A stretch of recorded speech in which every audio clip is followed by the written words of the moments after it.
Multiplication has always been the way that God works on planet Earth.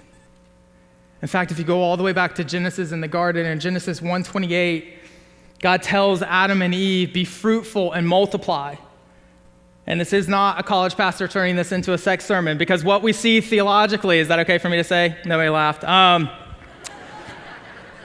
See, college students, we're okay with talking about that stuff. In church, it's not that big of a thing.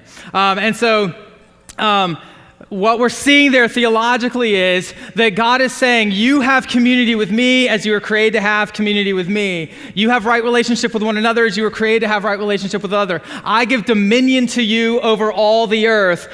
Go and multiply, be fruitful, and fill the earth. And what he's saying there is fill the earth with worshipers and glorifiers and people who give all thanks and all praise to me. Fill the earth with those who will be satisfied in me. Go and multiply.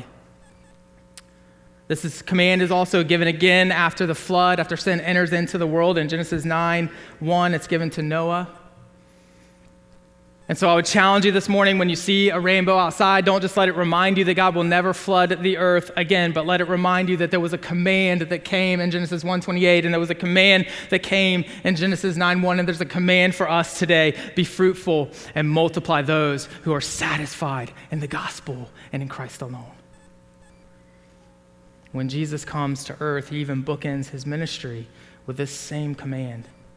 He calls the first disciples in Matthew 4:18-22, and he tells them to lay down your nets, lay down your livelihood, lay down what brings all things that you believe you need on this earth, and follow me. And he says, I will make you fishers of men.